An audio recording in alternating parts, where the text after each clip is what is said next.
very good job, Dora. Well, thank you so much, Scott. I really think Right so. back at you. So, Okay, this is the Public Safety Committee meeting. And how about if we go around the table and say who we are? I'm Scott Donahue, City Council member. Nora Davis, City Council member. Sergeant Jason Bassetti, Emeryville Police Department. Adrian Robinson, Emeryville Police Department. Fred Dower, Emeryville Police Department. Carolyn Lair, City Manager. Deborah Thomas, Overton Security for Bay Street. Dave Hall, Emeryville PD. Excuse me, but where is Alameda County Fire? Stuck in traffic. He's contacted me twice. Thank God we're not on fire. Yes. He, yes, Chips reported that he is literally stuck, sitting there in bumper-to-bumper traffic in Oakland. So Okay, he and asked can for we you. have the rest of the people who are present? Yeah, Ken Lukowski, videographer. Marilyn Fullrath, Watergate. Mary Farrell, Watergate. Fran Chapetta, Watergate resident. Betsy Foley, Watergate. Jonathan Adams, Bay Street. Okay, public comment. You're on, guys.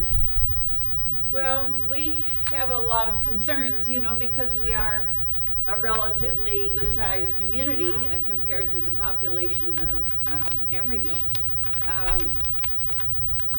We get frustrated because there are so many things that our own security, which is no longer called security, it's called property patrol, can take care of. And in the past, when I have called the police station, they have said, why don't you call your own security? And I think we need more presence to patrol. My particular problem is that my car was vandalized. I didn't know where. It looked almost as if someone had sprayed acid along the side, and the right front headlight was wrinkled and opaque. And a few days later, I took my daughter somewhere, and she left her EV in my parking place. And when we came back, same thing had happened to her car. Left her what? What? Electric vehicle, Okay. not cheap. She had leased it. And the same damage was done to her car, including the right front headlight and the side of the car. Well, security is considering improving their film or their cameras in the garage and their lighting. But both things happened in the daytime, and my car is parked right by the door. You know, it's not like it's hidden back in a corner where it's dark.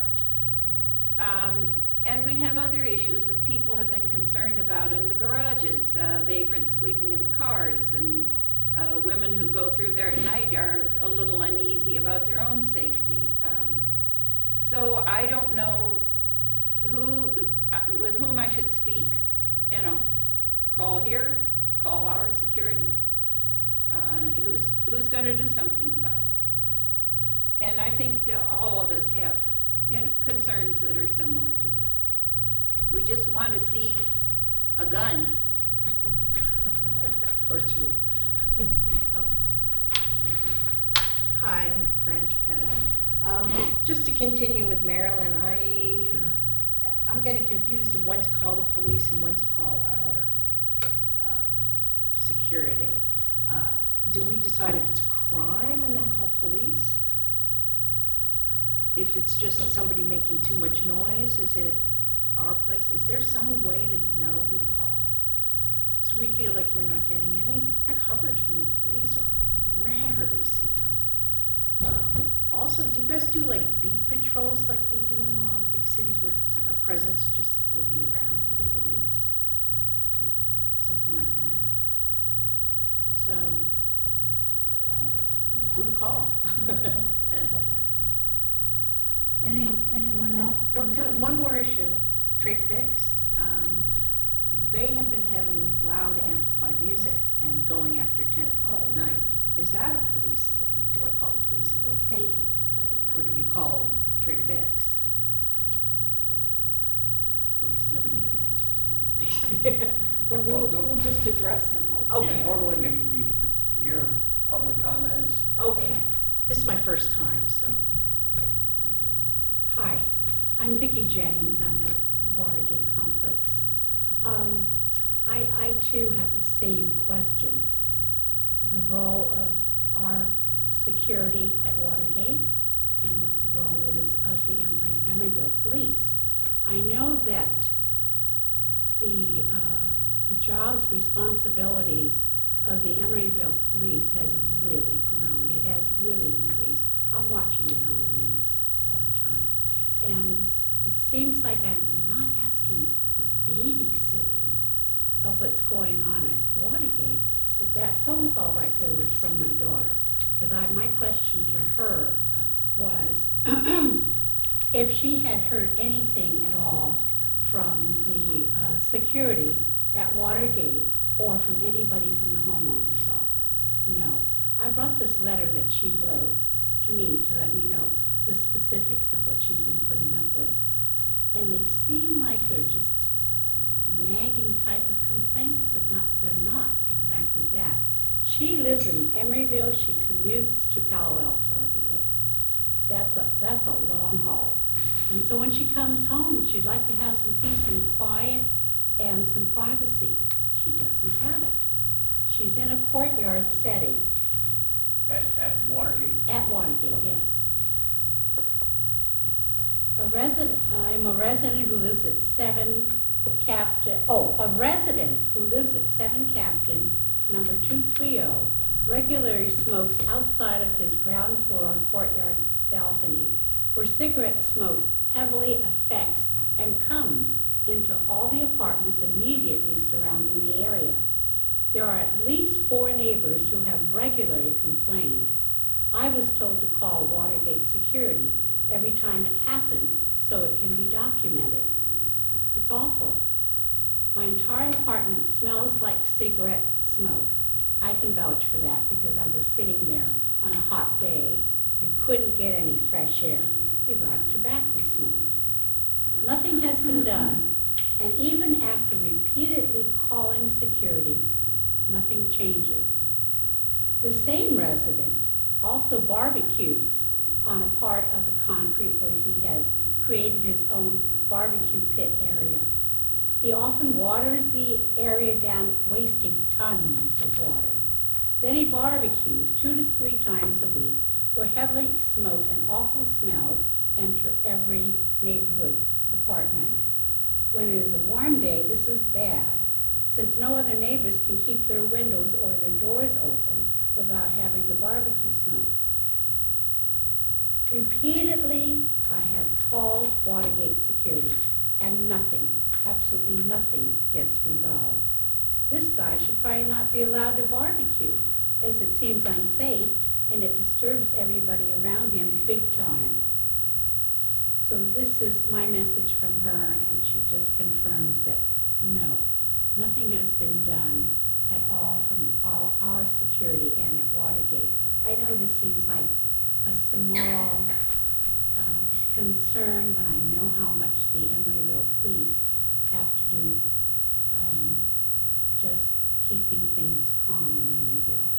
But I just am frustrated, and she is too. I'll go next. Joe Lutz. I'm sorry I was late. I went over to City Hall where we used to have the safety meetings. I'm not sure if the city manager or new, hi, how are you? Good. And the new police chief is here? I guess not. Okay, I have a lot of safety concerns, but I'm gonna put those aside for the next meeting or some individual contacts. What I wanna talk about is Trader Vic's. Now, I have sent, I think you've gotten some information. I sent the police chief, I sent the city attorney, and Nora has a lot of information about Trader Vic's. I've actually been working with them for 30 years about the noise issue. And I'll keep this fairly short. In 2004, I finally got the city to sit down with the management, and we had a memorandum of understanding about what Trader Vic's should do and what they can't do. They have not lived up to it, and the city has done nothing about it. In around 2010, I hired a lawyer, and a bunch of us got together, and I asked the lawyer not to include the city in the lawsuit. And just before we went to trial, Trader Vic's came in and did some things. And the last two managers they've had have been very responsive to most things. They have not been responsive to noise.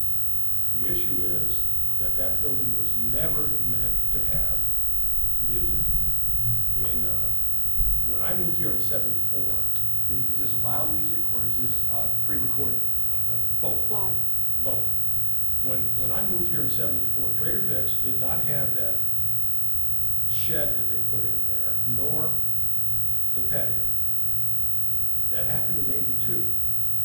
Now, it got by the city at that time. I don't think it would get by the city now. And this is where they have all of their music. And we finally got them off of there, but they leave the doors open and they have very loud music. So the issue is, the city has not gone on that memorandum of understanding with Trader Vic's, and nor has it, and I've sent this to many city council people. And right now, they seem incapable of dealing with the noise. I've had many, many discussions with them, face-to-face, emails and stuff like that, and it just hasn't gotten better. So, you know, I think we're here as a last resort before we go to legal matters, and it won't be pretty. So I think we need to step up. And one last thing, Ken James gave them a cabaret license because he felt that we would be able to control them better. That has turned not to be the case. So we need to really look at what we can do with Trader Vic's to eliminate the music. It's as simple as that. They are incapable of keeping a decent sound level. I don't know how to be more explicit. Like I said, I've had many discussions with them, and as you can see, this is a small percentage of the people that are angry. A lot of people couldn't get here. And before it escalates any farther, I think this is an appropriate venue to discuss this and get this handled before it goes farther. Thank you. I want to say ditto on all this. There are 7 of us here from Watergate. My name is Mary Farrell. I have a summary of the issues that we've just been discussing here right now, and there are a few that I want to address that have affected me personally and some other people. First of all, I want to just announce that we are part of the Residents Oversight Group, which is a grassroots group that we formed based on complaints that started with me, with neighbors, issues, Airbnb, unverified or allowed construction work next door, things like that. And when I went to the office and said, what can I do? This is wrong. They said, go to the board. I said to the board, what can we do? We're ready to volunteer. We want things to change. Our lives are becoming miserable. And they said, start a grassroots group. This is 7 of us here today, and we're beyond furious. So I tried to summarize some of the things that people have said here. I've got it on a letter. I'll give it to you in a minute. But the one thing I want to mention is that I bought a brand new car, and someone got into it and stole around $750 worth of personal belongings last week. The police were very nice. They came right away. But as I was discovering this, there was another couple that had already talked to me before about their motorcycle being vandalized and homeless people sleeping in the car and people from the marina who are close to being homeless. They're in derelict vessels and they don't have much income. They come through the garages. They try to open the car doors. They sleep in our cars. They go through the dumpsters. This is what people are telling me. And people are telling me it's because I'm one of the co-coordinators of this group that we found. So people are talking to me who don't feel comfortable talking to you or talking to the Watergate office because they've talked to the Watergate office over and over and over. So I want to say the police were great in my situation. But still, it was very, very unsettling because the first time I've ever had my car attacked in any kind of fashion. So there was that, okay. But when the homeless person came and slept in someone's car, the Resident told me she called Watersgate Security. The security man was right there. He said, yes, and I came. And I called Emeryville Police, and they never came. So I don't have the exact dates and times. I'm telling you what people are telling me. The other thing is dogs. We, of course, are allowed to have therapy pets. There was a therapy pet who tried to attack a friend of mine as we were walking out of our lobby. So I was told, I called Watergate office, what do I do about this? It was very unsettling, and we have handicapped people who use walkers. What if that little tiny angry dog tried to attack one of them? If they fall, we have a real major problem, lawsuit, injuries, all kinds of things. They said call animal control, so I called animal control. I had to call them twice and leave messages. They finally called me back.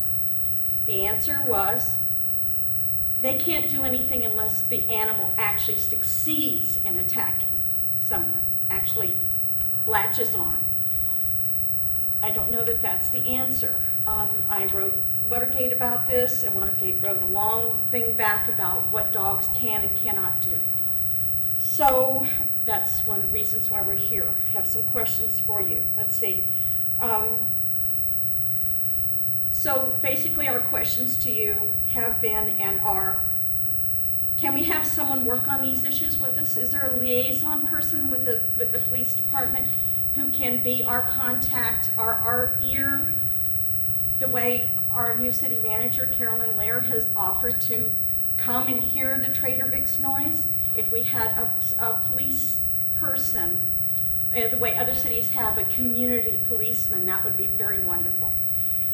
Can we have clarification about when to call regarding police issues or fire issues? I have seen a barbecue pit on a neighbor's porch with flames coming up. I called Watergate Security, they came, knocked on the door, and they turned off the fire. That was fine. Should we have called the fire department at that time? I don't know.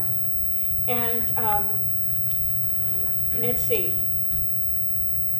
We would like, can we have increased patrolling? I know it's already been mentioned, but I'd like to mention specifically, I know they come on the streets because I was talking with one of the policemen. We come, we're on the streets. I've never seen them drive through our garages. I have never seen them, I heard that at one time Watergate Police would walk our boardwalk. We share the boardwalk with the city of Emeryville. And there we have the rules, no dogs. There's someone who brings an enormous German Shepherd, looks like it weighs 200 pounds, barks all the time. I don't know if it's a therapy pet or not. Our neighbors have confronted people with dogs who are not supposed to be walking the dogs on our property and who defecate on our property and say, you can't have that dog here, and just ignore them and walk on. And they do it on the boardwalk, which is city property. And then, of course, I want to double down on the Trader Vic's issues because I'm one of the neighbors that on hot days, I can't even sit on my own balcony. I have to go inside, shut all the windows, put in earplugs, and crank up my TV sound so loud that I don't have to hear their drumming or their amplified music, which can happen anytime from 11 in the morning until 11 at night. And it's been going on for years. So thank you very much for your time. I'm going to make this available to you all because it's a summary of everything we said. Thank you for your patience. Is there anyone else who would like to speak? Okay, thank you for your input and comments. Normally, we have to get things on the agenda to discuss them as an issue. We're allowed to make comments. I would just like to say that Watergate is a significant part of this community. I know that you are a large community, and it's looking at it from the other side of town, it's impressive how well you have done historically as a community. I mean, you know, given how big you are. And I live at the Emeryville Artist Co-op. We're 3 buildings in the same neighborhood. We've had similar kinds of issues, and we were able to negotiate a sound agreement with Novartis. And it was a scientific measurement of decibels that we reached an agreement on paper with, and they did sound attenuation of their equipment. And it has been successful, but that's, that was a written agreement that was measurable, and that really worked for us. Scott, could I just mention one thing? Sure. They did have a sound test, and I've included my rebuttal to the sound test. It was not a very good sound test, and I've given all the reasons why. And I don't know if the city can have Trader Vic's do an accredited sound test, but I think that particular point is excellent, and we'd like to see that happen. Yes, and my knowledge of sound construction now, where the things are engineered for sound, has really improved in the last 20 years. There is a lot of new specifications, and it just seems like it should be, from an engineering point of view, very solvable. So, I think you have hope on that front if but I don't know the legal side of all that, but this is very interesting, whatever. And I know that your homeowners association, I've been to a couple of meetings, and you're such a big community, that it just seems like, I don't know what you can do. Your homeowners association is there. It seems good that you have one. I don't know enough about it to say why they're not responding. And we have a community size that I think makes our local community house rules easy to enforce. Watergate is so big that it seems like you have a scale issue. If there's some way you could break up your community into more discrete parts, this is just sort of, an idea coming from my experience that maybe life could be easier because you can manage your community in parts better. And I don't know how you could do that, or the architecture is such that it might be difficult. But I would certainly like to hear more going forward, and I'm all ears to. Well, this is my suggestion. I think there's some serious issues that have arisen. First, I'd like to see that we have an agenda item on next month's meeting, and invite the manager of Watergate to come, and certainly invite you all to come back again. That's one thing. We agendize it, and we inform all the participants here, including Trader Vic's manager, that this is going to be discussed at the October public safety meeting. The second step I hope, or would encourage the police department to do, is to get a representative contact from your group, and then have a community police officer that would be, as Mary suggested, a liaison. And let's intensify our efforts here, first to clarify the problems. Who handles what on private property? What is the proper role of the police? Thirdly, I'd like to suggest that we, perhaps the city manager attend the next Watergate Board of Directors meeting and give them an update on what we have here and what our plans from the city perspective are. And Joe, in terms of your talk of a lawsuit, one of the things that's a little muddy here is that Scott's suggestion of a quantifiable sound cap is a good one, but this, I think, should be negotiated by the Watergate Board of Directors, and they would have the agreement, just as the Artists Co-op had the agreement with Novartis. Watergate, as a condominium unit, would have the same thing with Trader Vic's. But to do that, I'm sure you're gonna have to elect 3 new members to the Watergate Board. And that work is in progress, that I understand. So these are steps that we can take right now, and let's pull this together and have a report at next month's meeting.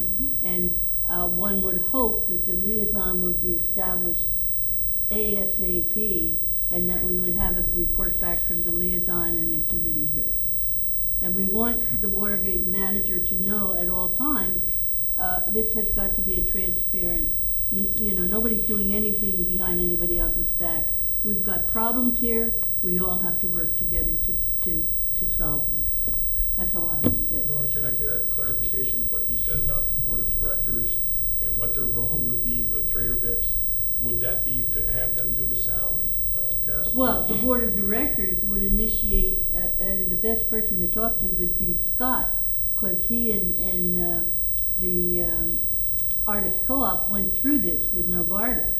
As a co-op, they worked together to get the sound agreement with Novartis, That's right? right, yes. And you know who to make the contact with. Well, our agreement is now almost 20 years old. I'm sure we have a record of it that I can probably get a copy of and share with you. Yeah. We did, this was part of the memorandum of agreement that the city signed with the attorney and the police chief and some other people with Trader Vic's to have the sound and do the mitigations, which Well, they have Joe, not done. the other thing is, at next month's meeting, we want to have copies of that MOU between the city and Trader Vic's, or the participants in Trader Vic's. Okay, we gotta move along here, guys. Joe, Okay, can thank you you. send me a copy of the MOU I in the did. meantime? It's in that. Did I ever get big- it, that letter? Done. Okay, thank you. And May I- thank you all for coming. May I speak real quick, Vice Mayor? Please, when you speak, address the issue of barbecues. That's what I'm talking about. Good. First time, I would apologize for being late. Took me an hour and 20 minutes to come from Dublin. I was bumper to bumper traffic through the entire town of Oakland, so I apologize. I hate being late. I'm Chip Anderson. I am the Alameda County Fire Department representative, and I will look into the barbecue ordinance if in fact there is one, because I'm assuming they're on balconies, and I don't know what your Watergate rules are, but what I will do is I'll look into it and see what, on the fire side, what ordinance we have for barbecues, and I will get back to, And we can have that report at next month's meeting. Sure. From the fire department. yeah, I'll find out if Excellent. there's anything we can do. As far as calling 911, never ever hesitate to call 911 if you see smoke and you're not sure what it is. The size of Watergate and the complexity, the earlier the better for us. We don't want to be late in the game, we want to be early. This firehouse is now staffed. Firehouse is back open. It's back open as of a week and a half ago. Of course, we're right across the street, so please don't ever hesitate. No one's gonna fault you for calling 911 if you're unaware of what it is. So don't hesitate. Can we get the smoke issue on the agenda too? Because even, I'm talking about cigarette, marijuana smoke, barbecue smoke, Oh, going into absolutely, people's yes. homes, and that is a health issue, especially for those of us who In have regards to asthma. Smoke, there is a smoke ordinance in the city of Emeryville. It is complaint driven. Okay. Now, what the parameters are on private property, I don't know, but we do have an ordinance, it is complaint driven. Okay. And as far as fire department, we don't deal with cigarette or marijuana smoke, just an FYI. Address don't? one more thing? No. One more thing for the fire department. Trader Vic's has instituted some very large flame-driven heaters on the deck at night, and that's all wood, old wood, and I'm not sure if that is compliant with what you expect. And additionally, the ember catcher on the smokestack that they use is trashed, so that might be something you might want to look at also. And could you also look up when was the last time a fire inspection was made of Trader Vic? Certainly. There's another organization that's very powerful. It's Bay Area Air Quality Control. And they are, I guess, the entire Bay Area is covered by this agency, and they have all kinds of rules, and they are complaint driven as well, and they will come out and they will measure air quality. So, based on complaints. So, that's a real issue that they will deal with. For clarity, sir, what was your name? Joe Lutz. Joe, for clarity on the heater, you're talking about the patio style heaters also that people are using to? No, or is no, it I was only talking about Trader Vic's. They're about, I don't know, 5 or 6 feet tall, and there's flame out of there. So, Oh, yeah, and they yeah, have a propane, cage no around them, propane and I'm heater. just Time for an wondering. inspection. Yeah, all right, I don't we'll know. look into that. Council, Mayor, I just want to touch on the cabaret for Trader Vic's, because I'm running, and I've been in there for a year and a half, and I have not seen one come through. So we'll look into the cabaret. Oh, yeah, because Because they're they're annual. annual, They're yes, annual. and I haven't not received one for Trader Vic's. Right. So I don't know if, I haven't looked at it, and I'll take a look and see when the last time they put through a cabaret permit.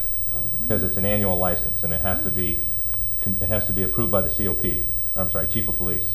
So And if they- I've been in the CIS unit for about a year and a half, and I have not approved one. I haven't seen any paperwork come through.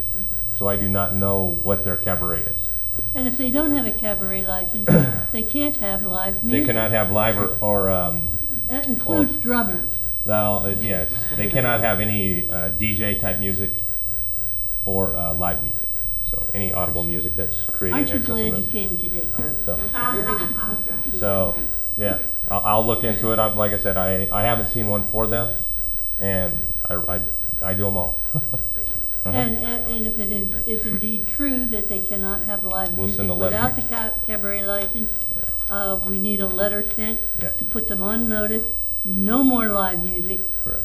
Until and if you get a cabaret license. Correct. And don't capitalize if. Okay. You want to go with me when we serve it? Sure. Look at them. Everybody hates. We'll go have lunch. Okay, one more here. Thank you. Just for clarification, and I really thank you all for listening to us, because we feel like what we're saying is falling on deaf ears, definitely with homeowners. Chip, you are going to look into the barbecue situation Yeah, at just see if there's Watergate? anything on the fire department side of things, what kind of ordinances there may be. I think they have a rule as to what kind of barbecue you can have. What But I type don't of barbecue, chemicals? so I haven't paid attention. Yeah. There's some Chemicals they types you cannot- can't use, which I think Okay. involve open flame. Propane versus the charcoal. Okay. And you'll report Or that Bay back Street. at the They can next only use meeting? At the October ma'am. meeting. At the Right. October meeting. One other thing, 911 is, I have found that not to be the best number to call, because it seems to go to a central You're calling place. from a cell phone? Well, I don't recall what I did then, but it doesn't go to Emeryville, it goes to It would be a cell larger phone call. unit. One of the towers that bounces off here, the cone actually points to CHP. Yeah. Because it encompasses a That's large it, part goes of the to freeway. CHP. That's right. That's right. Yeah. So, should we use that number, or should we have an Emeryville Police Department phone Probably number? I'd call Seven Emeryville digit. non-emergency, Yeah, the direct number for the the police. direct phone number for Well, Emeryville. yeah, what we always recommend to anybody that you're within the city of Emeryville is to program your phone, like with one of your numbers that you know, like 8, which is close to 911, but 8, and just hold it down so it will, and program the Emeryville non-emergency. The 596-3700 is our non-emergency, goes right into our dispatch, and you get a live dispatcher. Thank you. And that would be quicker. And that is a notice that should be put in the hatch cover. One of you all would be nice if you'd follow that up. There should be a little article of that. No, 3700. 37, Yeah. thank you. 510. And the same dispatcher that answers 911 will answer that phone, and they'll say something to the effect of, Emeryville Police 302, do you have an emergency? And if you do, you say yes. Cool. Now, your atypical 911 out here for fire, does it go through your dispatch and then to us, or goes to? Yeah, we're Preston? the Yes. public safety answering point for 911, so it goes through our dispatch center and Straight to Akron. then to Alco Fire. Fred, are you aware whether or not that issue that you just brought up about the tower, is that something that Parenti brought to my attention? Is that the same issue about I think we have a Yeah. technology I don't. issue to patch. It's not, that's actually set up through CHP, and the cell phone carriers, so depending upon where the cone is, they decide which agency it's routed Okay. to. And because the way that one of the cell towers faces that particular cone encompasses a large part of the freeway, and I think it includes the toll plaza, so generally it goes, Okay. it'll go to CHP. So that's purposeful. Yes, it was designed that way, It's but not a limitation. no, but we are looking, we are looking at, as they add cell towers, we're looking at trying to gather more calls going directly into our dispatch center. Good, because that would be confusing. Okay. Okay, thank you all. Thank you. Action items. Alameda County Fire Department. Check on overgrown brush at Doyle, Ocean and 47th and Adeline. Aren't you gonna do the A. monthly report first? What's that? Aren't you gonna do the monthly report first? Yeah, I will do the monthly report. And I don't have an update, Scott, on that brush. I will talk to Scott today, our Scott McCoy. He was to look into that, and I actually haven't heard from him yet, so I apologize on that. Okay, the other was the report on what types of fuels were traveling via railroad through Emeryville. Yeah. Should I go through my monthly report first? Yes. Okay. As far as our monthly report, our total emergency calls for the city of Emeryville in the month of August was 174 calls. We had no building fires, which is always good. One outside fire, which was a barbecue, interesting enough. 0 vehicle fires, which is a rarity. We usually have anywhere from 1 to 4 a month. 1 hazmat, which was just a fuel spill. False alarms, 44. That would be everything from someone calling in a barbecue to someone pulling a fire alarm. Service calls or investigations were 1, and that investigation, I believe, was the barbecue. Service calls, we had 4, and that's everything from lift assist to helping the cat out of the tree. And emergency medical calls, we had 124. Station 34, so this district over here had 52 medical emergency calls, and Station 35 had 72. On the report, just talks about the jurisdiction, Station 34 versus Station 35. And as of August 24th, not last Monday, the Monday before, is when we reoccupied the fire station over here. So it took us 6 days to move back in. Just we had a lot to do, a lot of cleanup, and that is up and running, which is good for you folks right across the street. We did have no incidences of delayed responses, however, during that 6-7 month period when the remodel was going on. We had no issues with extended responses. From Station 35 over on Hollis to here was only about 1.5 minutes response time, so we had no issues there. As far as our fire prevention bureau goes, we hired a new fire prevention staff, which was Scott McMillan, who you met last month. And as far as our fire inspections, they are underway, but I do not have a tally at this point because we're right at the beginning of the fiscal year as far as. But we'll have one next month. If they're gone through and billed, yes. 'Cause And where was the outside fire? Did they give you that information?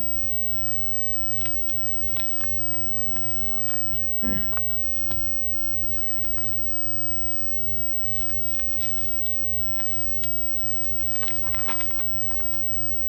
This one was 4210 Holden Street. Right, Our your neighborhood, neighborhood, yeah. And You actually, know- it was a cooking fire, confined to container. That's what it came in as. So, A cooking fire at 4210? That sounds like the Icon Apartments building. Yeah, but that is not an outside fire, if it's in the Icon apartment. Would you track found people that down? cooking, found people cooking on the roof in a barbecue. So, Okay, it's an outside fire. so if someone has a barbecue on the roof, then it's gonna look like the building might be on fire. No, what is the definition of an outside fire? I thought it was outside of a structure. Outdoors, it could be, everything's coded, so when the caller comes in, they put in a code of what it is. Someone sees smoke, they could have seen it from the back of the building, it comes in as an outside fire. If So it all depends how it comes in through dispatch. Well, it does make a difference because this is a very dense square mile and we have very few outside parcels. So when I see an outside fire, you know, I'm thinking in my mind of these spaces, these few spaces that we Well, have it that could be are everything. outside. I could tell you an outside fire could be a tan bark fire, throwing a Exactly, cigarette butt exactly. to, so it all depends on what. But the roof of a building is an entirely different thing, and, Yeah. so I hope we jerk somebody up and say, be a little more careful when you say what this is. It's a structure fire. It may have been on top of the building, out in the air, but it was still on a structure. And we're careful of our structure, sorry. This one may have come in under an investigation, but, Okay, Okay, and there's many codes on the paperwork. very good. As far as crude oil being transported through Emeryville, we've done a lot of research on that, including oil by rail safety in California amongst KQED's report last year to crude by rail area of concern. I was speaking to a Union Pacific rep actually on the way here on, you know, commodity transported through Emeryville. And as far as Bakken crude, which is the big fear, which started from the, I can't even say the name, the Quebec derailment. Right. Which we lost the 47 lives up in Canada. That's where most of this Bakken crude hype stemmed from, was that particular incident. And what people don't realize on that incident is that they had the train car on It was on a grade. it was on a grade and it was chopped and it was unmanned. So they parked it there overnight. It didn't have what the requirements are today of the rail cars to transport crude. These were DOT 111 cars, they call them, which transport any type of liquid, molasses, milk, whatever. So what happened is, in that particular case, the chock broke loose, the train was unmanned, traveled for several miles in excess of 60 miles an hour, and it went into the small town, which was built after the rail lines. The tracks went on a bend, so it was doing 60+ miles an hour, went right into town, and of course, that one did explode and happened to have Bakken crude on it. So that was where everybody started, you know, panicking on the Bakken crude. And Bakken crude is basically a region in the Dakotas where we are now, they call it fracking. We're removing oil from the ground here in the States now, in the United States, versus going abroad, because we have massive amounts of oil that we're now tapping into. Hence one of the reasons I think our economy has actually gotten better since they've been tapping into this. But it's basically, it's probably got a bad rep for what it is. It is a little more volatile than normal crude because of the aerated hydrocarbons in the oil when they take it out of the ground. What they have been doing since that time is, one, not transporting it for a while. They basically let the gases release off the crude before they transport it, because it has to have a certain PSI in the tank cars. They can't transport unless it has a lower PSI. We've had a few incidents throughout the country, the only one with zero injuries or fatalities. So we've had, you know, small or incidences of derailments, but we've had no big issues like the Quebec incident. That one, again, excessive speeds, unmanned. So the Department of Transportation and the American Railroad Association have come to many agreements on how they're going to transport crude throughout the United States. And that is, one, having manned trains, regulated speed limits, not in excess of 40 miles an hour when you're carrying crude. And as far as crude coming through the city of Emeryville, from all reports that I have come up with and talked to persons, they are stating they do not have what's called reportable quantities coming through. And here's a map of where they do have reportable quantities of what's called Bakken crude, which is coming from the Dakotas. And it basically is north of us into the town of Richmond. It's not coming through Alameda County proper, these rail lines. And also there's a map here, which I'll pass out, of areas of concern for railroad in California, marked in red, and it's mostly the Sierras and down south as far as where their concerns are. And I understand in the Sierras, they're not actually transporting crude just because of the elevation. Right. I'm not really concerned about grade accidents. What I'm concerned about is the railroads are using, you know, their tracks there to store we don't know what the material is that they're storing there. Tank car after tank car after tank car right in the middle of a dense population. And I think, Scott, that we should think, this is a long-range thing, but we should be working with the legislature to exclude the storage of these rail cars in the residential area. This is right in the middle of a residential area. The whole stretch of Emeryville, and you see tank car after tank car after tank car stored there. They should be storing them down at the depot, the Navy Depot, or what used to be the Navy Depot. We have a potential bomb in the middle of town, not from rolling cars, but from vandalism or terrorist activity. So that's, Correct. And that's a I think long the city's range. gonna have more clout on, obviously, storage within the Exactly. boundaries of Emeryville. Now, again, this is federally regulated, all rail lines. And there's certain things they do not want the public to know that they're transporting. For the Exactly. very fact that it would be a terrorist But we don't want target. them in this square Now, mile. as far as I'm storage, concerned. yeah, as far as storage, that's something the city's gonna So have to that's- come up with. Yeah, I don't know if we have we- the support of the rest of the council. Yeah, I'm But that sure. is a long-range type thing that we should be working toward. Store those cars down at the, what do they call that, the depot? And as far as rail accidents here in town, I think overall, being though it's a straight stretch and it is flat, and they do have Exactly. monitored speed limits, I think we're, gonna be pretty safe here in this area as far as rail accident goes. But of course, as far as storage, that's something I'm probably not gonna be able to have the clout to Okay. do. All right, Thanks, Chip. are we on to item 4, information items? Chip, are you done with your report? Yes, sir. We have your, okay, the police department crime statistics. Good morning. Well, welcome back. We missed you. I take offense to Your replacement did a very good job. For the month of August, we had a grand total of 191 Part 1 crimes, a 3% decrease compared to July. The year-to-date, we're up 25% comparing 2014 to 2015 overall. In our violent crime category, we are down for the month 23% compared to July. However, we are up 16% comparing year-to-date totals. And we're seeing some numbers trending up slightly in our robberies and our assaults. So looking at robberies, we're within our normal range for the month, which is between 7 and 9 a month. And we average about 8, which is our 3-year average for the current month. And we are up 29%, but that's from having 7 in July to 9 in August, so we're only up by 2. We have to remember that small numbers reflect large percentages. But year-to-date, we are up 49%.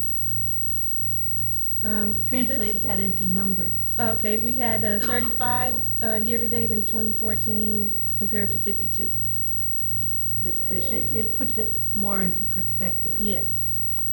So this month, normally we see a lot of retail shoplifts go bad where people don't want to go to jail and they fight with loss prevention, while they have the loss in possession and they try to get away. We catch them, they go to jail for robbery. This month I saw a little different. It was more so, we had at least 6 street robberies. 3 of them involved juveniles, all different descriptions.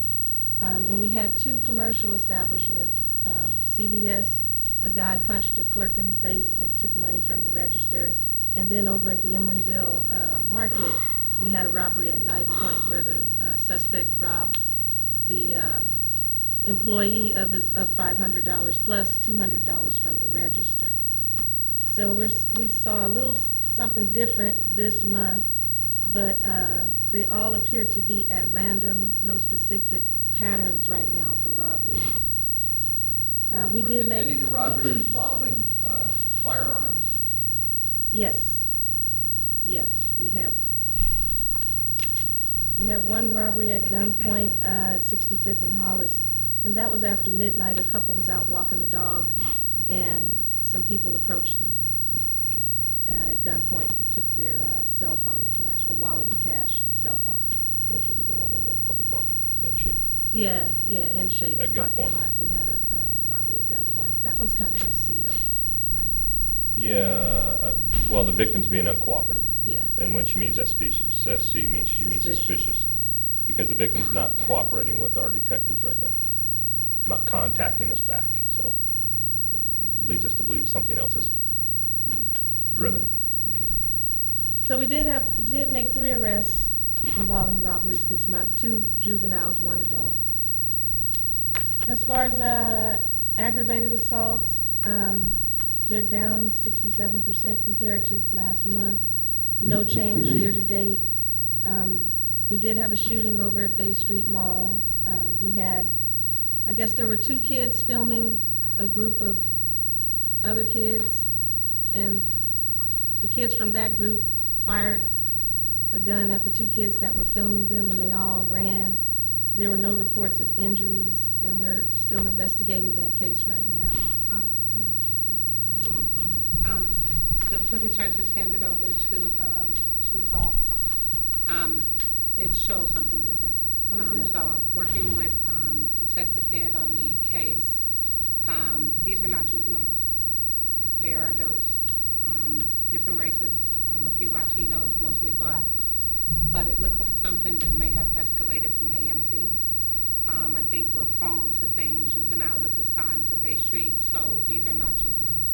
They are not older men, but they are at least in their 20s. Does it have any connection to Outer Compton? No, this was on the 30th. It had nothing to do with the movie release.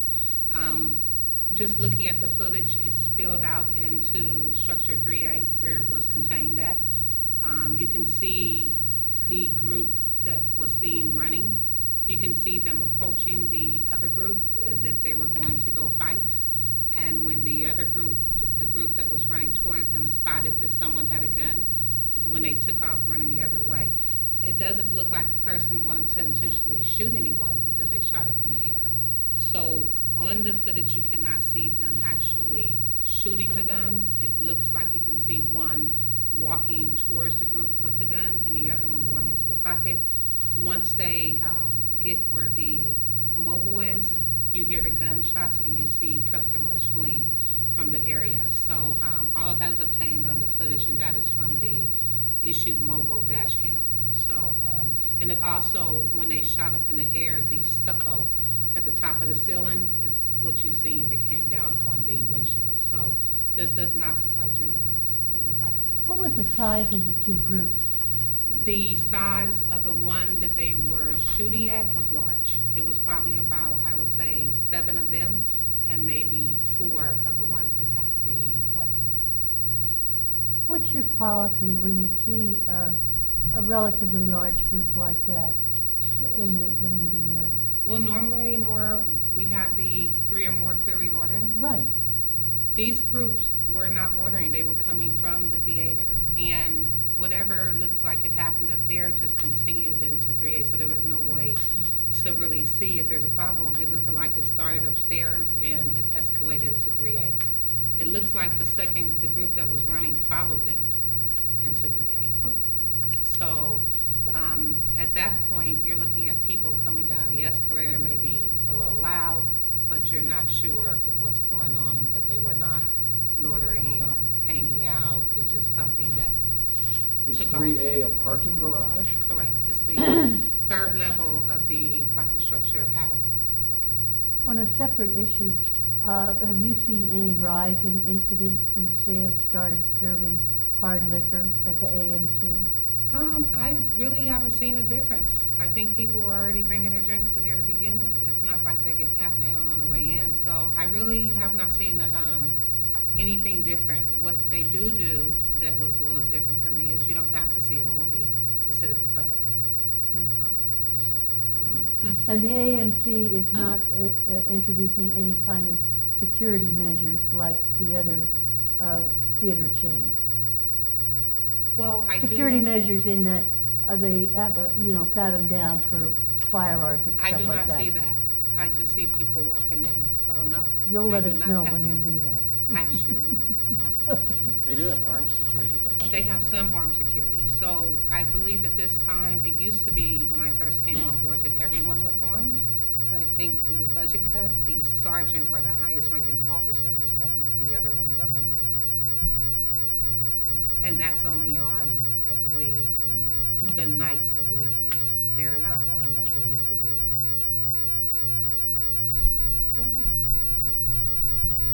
So let's move on, regarding simple assaults and aggravated assaults. I have seen a trend in domestic violence. So we have a couple of these that are domestic violence related, and I've seen a trend where females are the primary aggressor. Not in all cases, just in a few. I'm seeing females being primary aggressor. And in one of our aggravated assaults, we had a female chase her boyfriend with a knife and throw bottles at him. We did make contact with her and arrested her as primary aggressor. So I am starting to see that in women. I don't know what you guys are doing, but it's upsetting the girls. See, it always comes back to the guys. It's always your fault. Yeah. Property crimes, we always have a problem with the auto burglaries and shoplifts and petty thefts citywide. So for August, auto burgs were down actually 4%, which is from 75 in July to 72 in August. Not a big decrease, but it's promising, I guess. But year to date, we're still trending up 31%. And this is not just an Emeryville problem, this is actually statewide problem, especially a countywide problem that we're seeing. We're actually sharing suspects between county to county, city to city. They just kind of travel all over and do this crime. Do you have anything to say about that? Well, just to reiterate, it is, because we attended the meeting, I told you last month, we were in Colma for a very large meeting, and it encompassed, I believe, I think there was 60-something law enforcement agencies there. And it is it's a quick and easy, they can get in and out of a car. So people that leave their backpacks, laptops, phones, all they do are, like I told you previous, is that they can drive around now with their phones and put the Bluetooth and then the Wi-Fi on, and what it does, it picks up. If you leave that iPod on, it has a hotspot, and I can pick it up and so, okay, there's an iPad, or it'll give me whatever you're using. Oh no, so basically they're shopping. And it gives them a hit within so many feet of a car. So what they do is they hit what we call them the coffee bandits, or the coffee crew, because they'll go to Starbucks, because the businessmen, businesswomen go in and get their cup of coffee, and they're in there for 5 minutes, and it takes about 15 seconds. As soon as I drive up and I can hit it, and they look in and they get out and they park right next door, they look in. If they see the bag, they usually have a little item, what's called a window punch, and they just hit it, and it's spring-loaded, sends like a little point into the window. We have safety glass now on all our cars, so it stays intact. So when it shatters, it stays intact, and it breaks into little, really small, tiny pieces. So it still stays intact. Their hand is just like an easy movement, slap in, grab it, and go. They don't touch the car, they reach in, grab, so there's no evidence really left behind, no fingerprints, no nothing. And it's probably a matter of 15 seconds. So that's why we always say out of sight, out of mind. But don't grab your bag, get out of your car, open up your trunk, put it in your trunk, and then go into the store, because they're sitting there watching you. And they'll do the same thing. Shatter the window, reach in, pop your latch, walk back, open it up, grab and go. So it's a matter of 20 seconds. So and there's a lot of people that, go on. With rental cars too, Jason? Yes, yeah, they'll see the cars, and I don't know how many people have driven rental cars. Yeah, they got the little scan bars now on your windows. So when you drive out of the rental car, the guy walks up with the little meter and goes, bloop, oh, okay, Mr. Bassetti, have a great day. And you drive out. So they register. They used to have Enterprise rental car, or whoever it was, Alamo, they always had the little sticker on the back. They got away from doing that. Now it's just up in the user up left-hand corner of the window or on the driver's side window. So they register that, but these guys are just, it's a crew, and there's usually anywhere from 3 to 4 people in a car. They drive around doing the same thing day in and day out, and they can get a lot of property. So they're getting all the electronics, laptops, iPads, cell phones, purses. You'll be amazed what people leave in their car. Okay, so, but the trunks, so far, they haven't gone after. They haven't found an efficient way to get into trunks yet. Oh, yeah. Really? Oh, no, the Oh, same thing, like I yeah. said, if I see you put something in the trunk, I smash your window on the driver's side usually, and everybody knows where the latch is. They just reach in, So pop they're the willing latch, to walk to go the there. back. Okay. We've seen that happen too, so. And it's like Adrian said, it's not just, I wouldn't even say it's statewide, I would say it's probably nationwide, the way everything's Yeah. going, because people are doing it because it's quick, easy, and fast to get that stuff and get out, and then they go and turn around and there's what we call the black market where they can dump this stuff at a cheap rate, and then they disperse it out further. So, I mean, the thing is that don't be a victim. Leave it out of sight, out of mind. Don't make sure your phone is not a hotspot, because your phones can be hotspots too, and they can Wi-Fi it and find out where your vehicle is. And it's shopping. They pull in and they look at it. Okay, we got to within this area. And if you only have 3 cars there, it's pretty easy to walk in and just start looking in the car and say, oh yeah, look at. So people are kind of really, I don't know, because they've never been victims before. There's a lot of people that haven't been victims, but there's a lot of people that have been victims. Okay, this is a sort of a region-wide question. You know, some big cities might have an advantage for this kind of a crime because they can be specialized, they can follow a group, they can find where they're turning stuff. Is this for the Bay Area where we have 106 cities, are we at a distinct disadvantage, do you think? Well, I would say yes, because you have a lot of people. But for the law enforcement side of it, we do have, we've got a lot of law enforcement agencies. Like Oakland right now has a very good intel.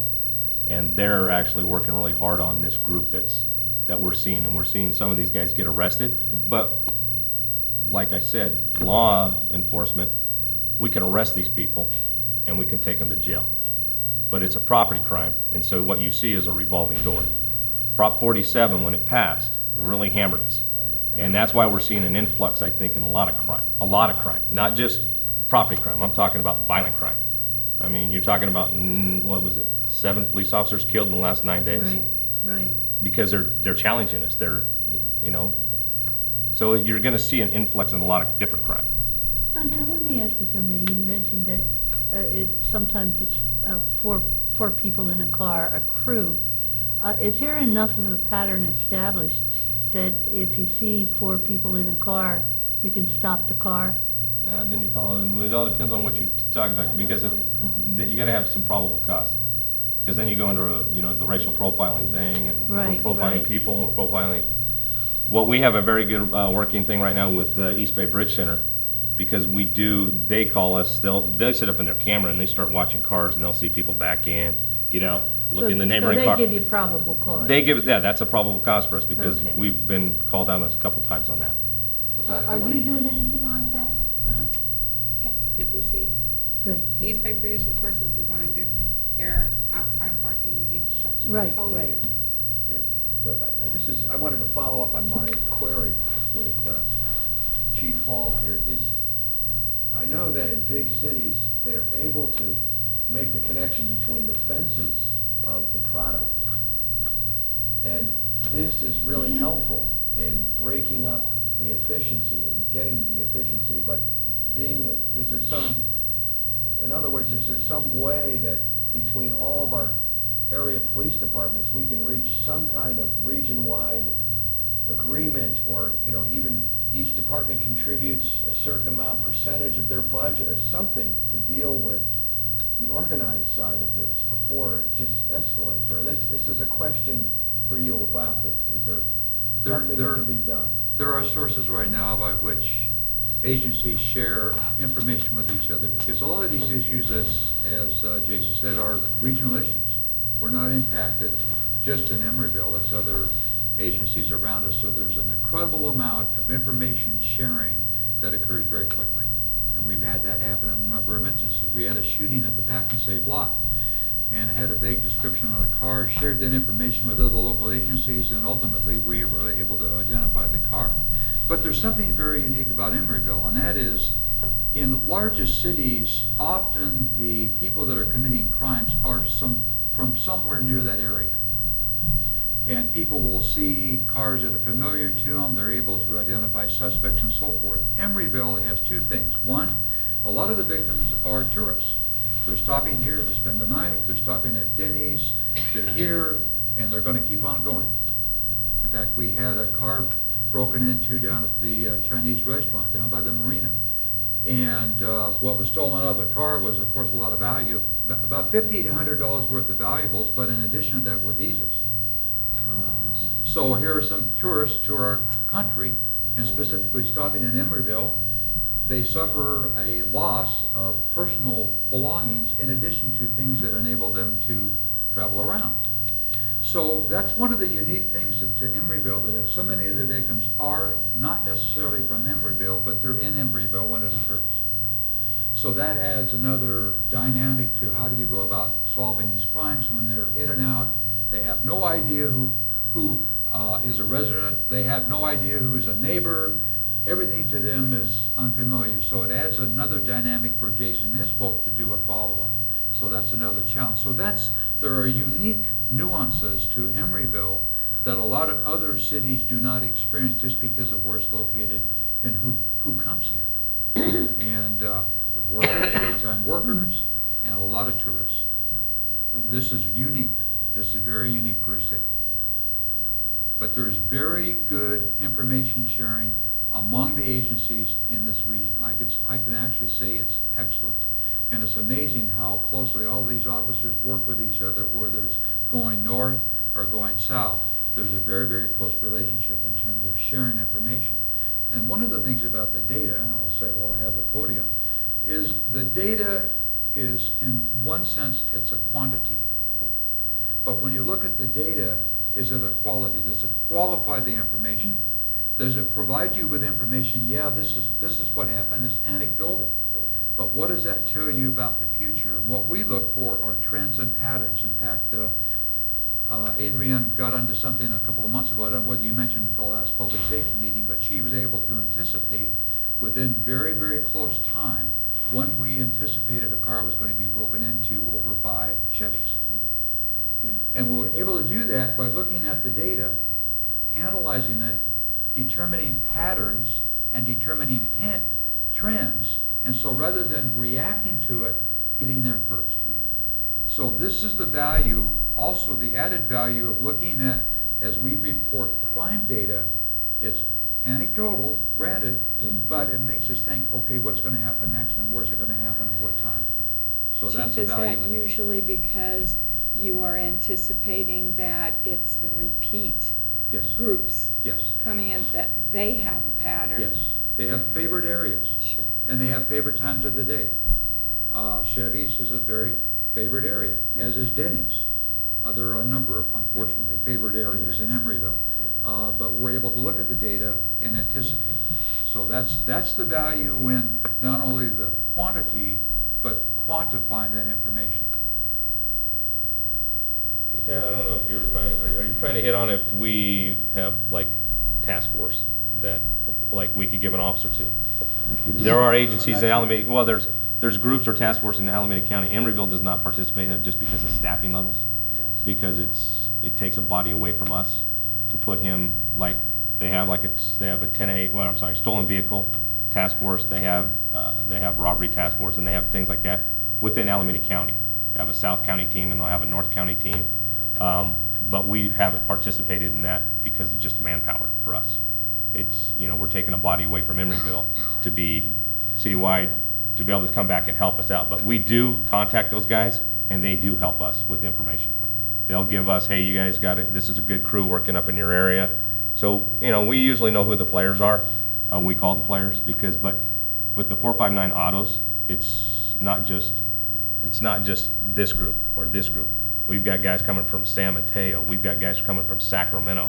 We had a group So they'll drive down from Sacramento and work this area? Yeah, we had a group of juveniles last month. They got arrested. They got arrested. We arrested them because it was for CVS. Concerned citizen in CVS saw a kid with a gun hanging out of his pocket. So we swooped and scooped, basically. They came out. We took them both down. we got the two kids, both of them had fully loaded handguns, 9mm handguns. Both of the guns were stolen out of Sacramento. We're sitting there handling this call, and then another concerned citizen from the taqueria across the street says, hey, these kids in here keep going out looking at you. So we sent a couple other officers over there and started talking to them. The one kid drops a backpack. Oh, that's not mine. Well, yeah, had part of the other lot, had a magazine to the gun that the other kids had. He had a key remote. Asked him, whose key remote this? It's not mine, it's not mine. So our investigative skills, we walked to a parking lot, hit the little beeper. Oh, look at it, opens it up, run the plate. It's a stolen vehicle out of Sacramento. Inside the stolen vehicle are laptops, iPads, phones. So it's not. Was there residents in Sacramento? The resident was in Sacramento. What had happened was, and we worked with Sacramento County, the sheriff's department up there, because it was in an unincorporated area of Sacramento, is that these folks were actually, when we called the victims, they were in Cancun, had no idea the house was broken into. And what it was is that kids, and these guys were 17, 16. They weren't, there was one adult, there was one 18-year-old that was in this group. And long story short is that, so this group saw that these people had left, they went in, broke in, basically hung out for a few days, took a bunch of stuff, took the car, and then decided, let's go down south, because they had connections. People just don't hang out usually. I mean, I know the chief was talking about certain people like certain areas. We're seeing a bigger influx of people going up and down now. So it's just not just, you know, like Chief said, we get a lot of transient coming in here. Not transient as people that don't have homes. They just, because they come in and out. And like Chief said, we're a hot spot because we're easy on and we're easy off, you know, so they can come in. And that's where the money is. Exactly. So and that's how they do it. Okay.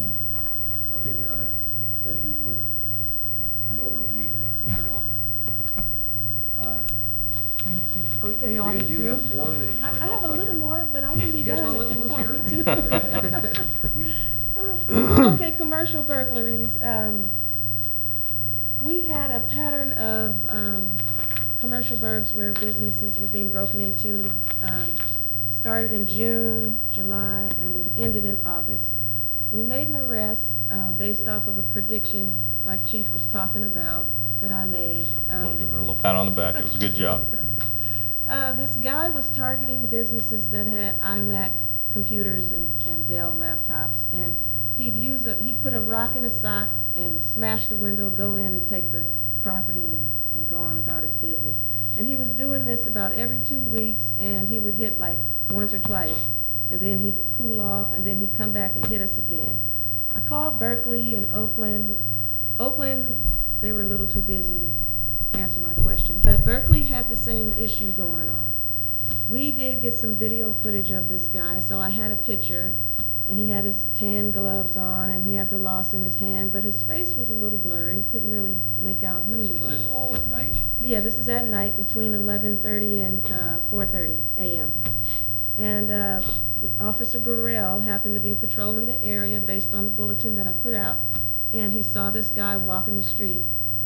The guy sees the officer and makes a beeline and goes to a tree and urinates. And he goes, "What, I can't urinate?" You know. So the officer stops him, runs his name, he gives a false name. So he comes back clear, no warrants. Finds out his true name, he has warrants, and arrested him based on false information. Searched him, incident to arrest. He had the tan gloves on, he had the rock with the sock, and some other burglary tools. So he had struck already the night before. I was on vacation at this time, but he was in the area again to strike again. And so Officer Burrell stopped him before he had a chance to hit us again.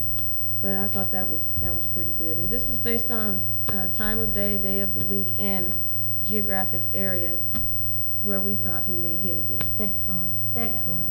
Did The you more get- we can do that, the better. Yeah. Did you get him for urinating in public too? I would have given him 2 for that one. Actually, he didn't say How that. did they how did they find his real name? He told him he actually ended up telling him his Oh, he real finally, name. Yeah, when he was had. Yeah. And that's all I have. That's it. No, I just want to touch on our homeless lady. She did Right. pass away. Yes. The charge was modified, and the subject is in custody. So, On a murder one. well, it's on a homicide, yes. Okay. So, Very unfortunate, Yes. very Very unfortunate. sad. Yes. story. I had a couple of queries from the neighborhood people who knew the woman. Right. And had given her money and were concerned about her, so I've tried to pass the Right, but information yeah, along. I have as well received several phone Right. calls from some people, concerned citizens in the area. So yes, but yes, he is. Now, that stat won't show up on future reports because the crime actually occurred in July, so it'll be added to July. She skews our numbers all the time. But it'll be on the annual, unfortunately. Yes. Yeah, okay. All right, Adrian, I think you're done right now, I'm so, done. police department overtime. So overtime, we have some good news here. My favorite. Yes. So for the month of August, minimum staffing, the overtime was 19,000. Court overtime was around 1,800. Officers completing assignments, so they have to complete their reports before they go on days off or rest at the end of the shift before they can go home. That was around 6,500. Special events, which included National Night Out for the month of August. I think we had, my guess is approximately 500 people that participated through the various Excellent, parties. excellent. A lot of great pictures. If you look online, a lot of people had a lot of fun, and the department. We had a good group of people out there that just had a great time. We sent a couple of officers through the obstacle course. They raced some of our residents through the blow up obstacle course, and looks like we may have to send them back to the academy to practice some more because the kids smoked them every time. Property purge, so we're continuing to purge old items out of evidence and property and try and clear out some space. It was 4,000. Sending officers and dispatchers to updating training was around 6,700. So a total of 43,529 for the month, which was a $12,269 drop from last year. Last one. Excellent. You know Oh, that touches my heart. Yes.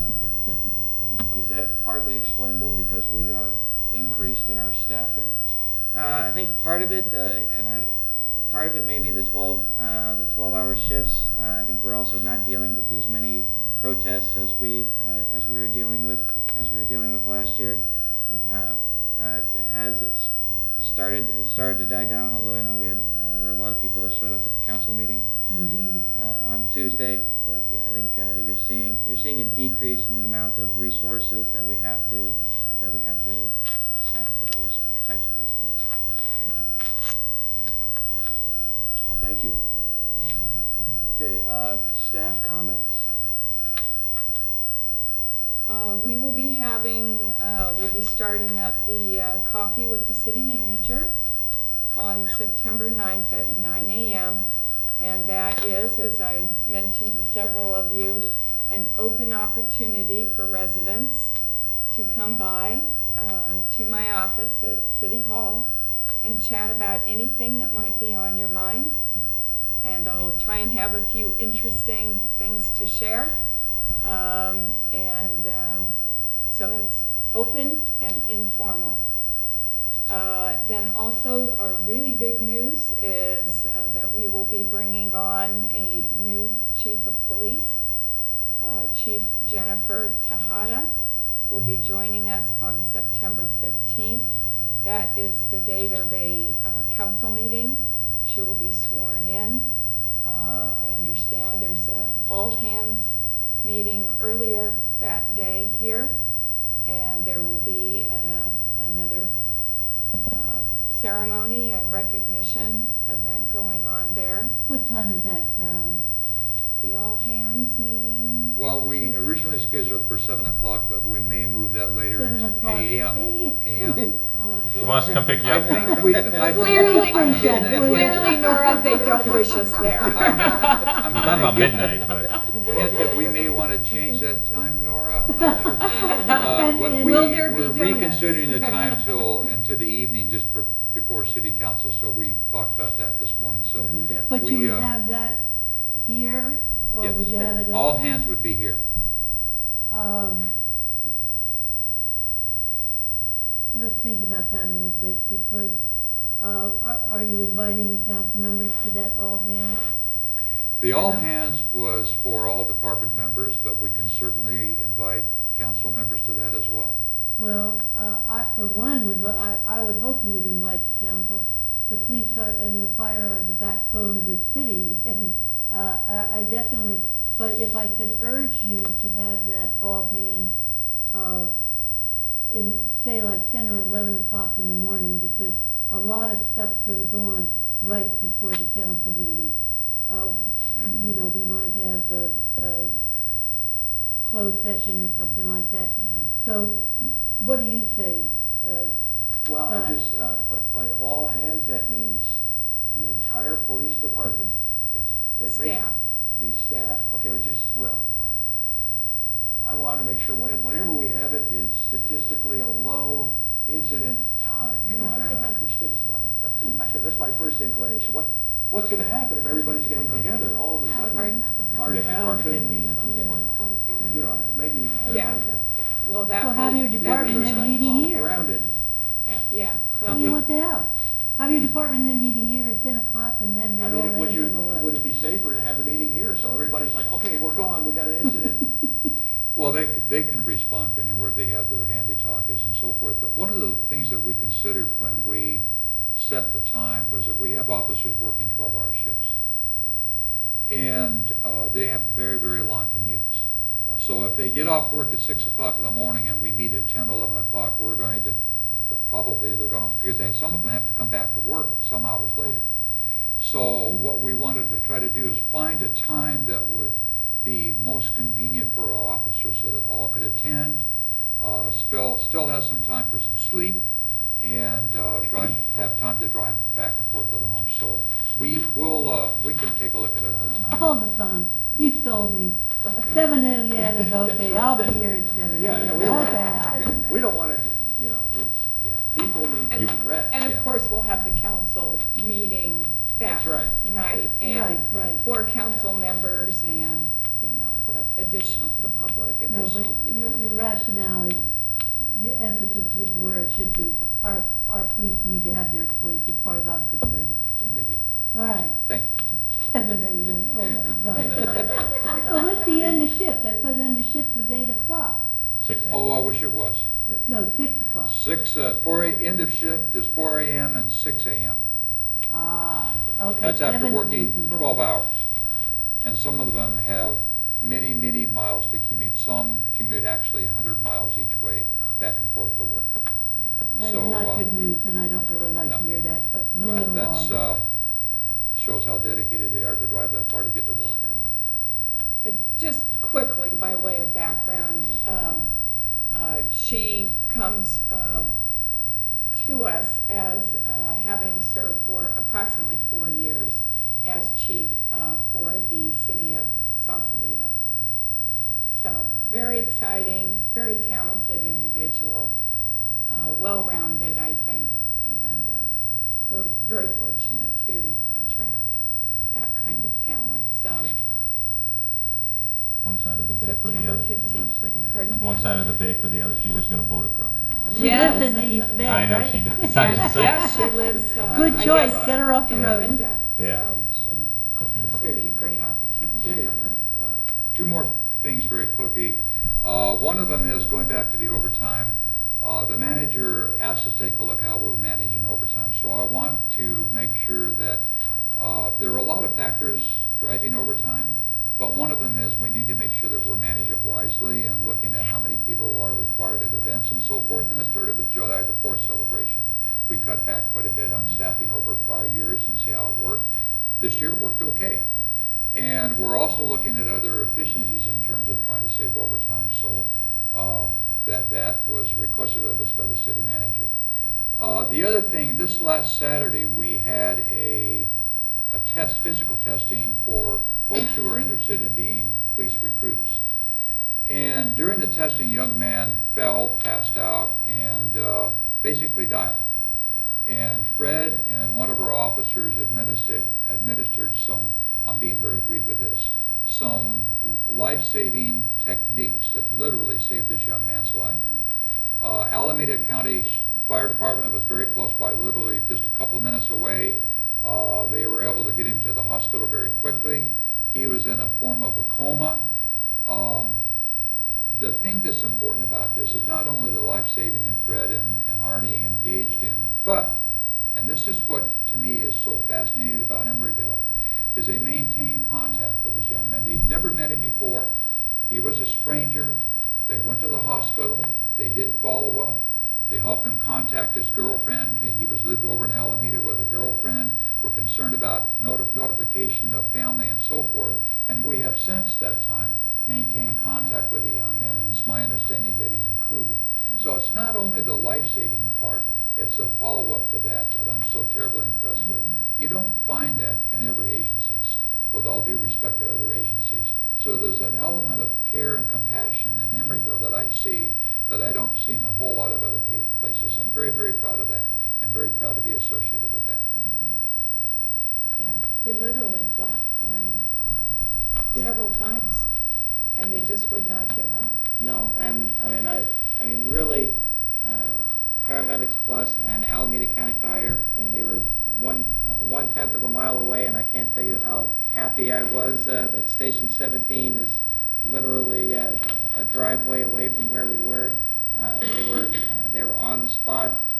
They worked tirelessly and continued on scene into the ambulance. Paramedics Plus would not quit on this young man, and they got a heartbeat back in the ambulance on the way to the hospital.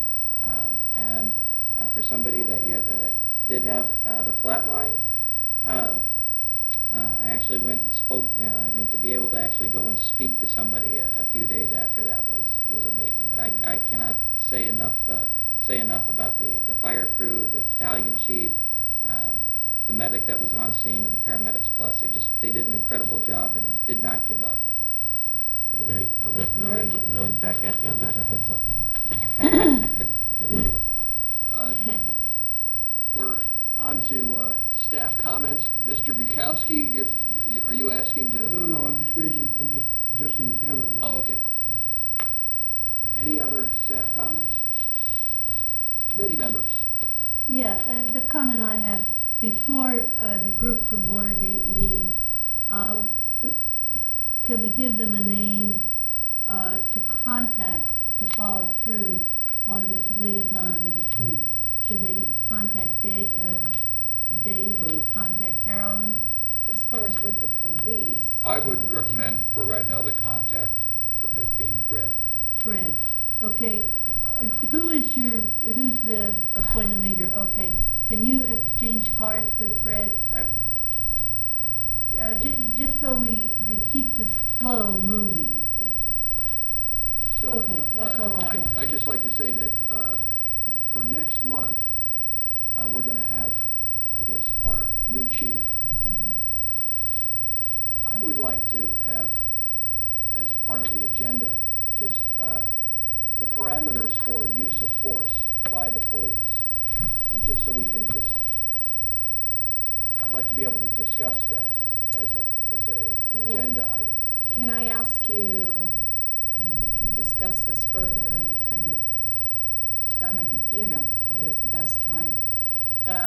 That evening is going to be celebratory in terms of welcoming and swearing in. I didn't No, mean you're the talking next- about the public safety The meeting. next public safety meeting. Oh, And, yeah.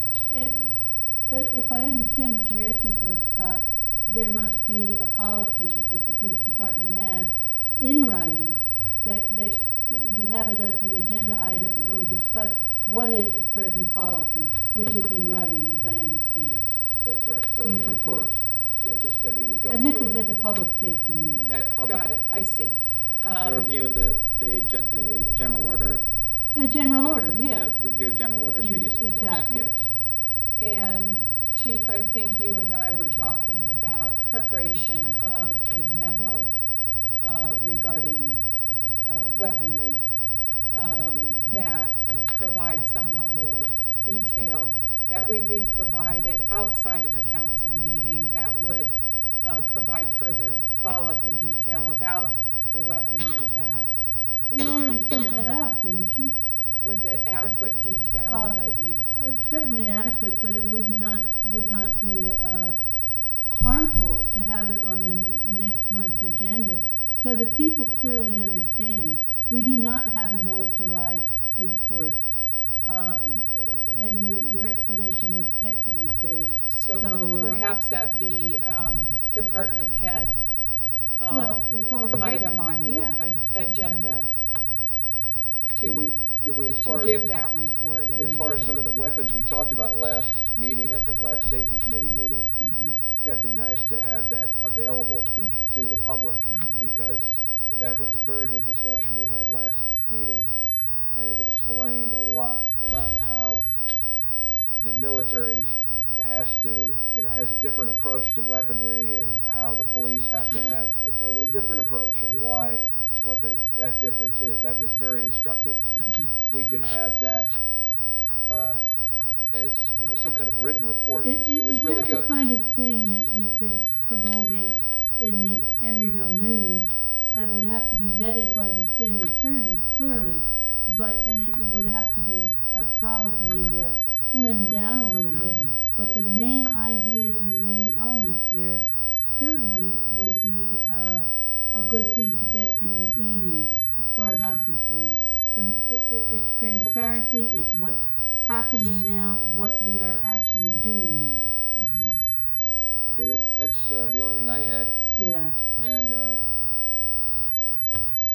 we're adjourned. Thank you very much. And thank you all for coming, very helpful. Thank you. Very helpful.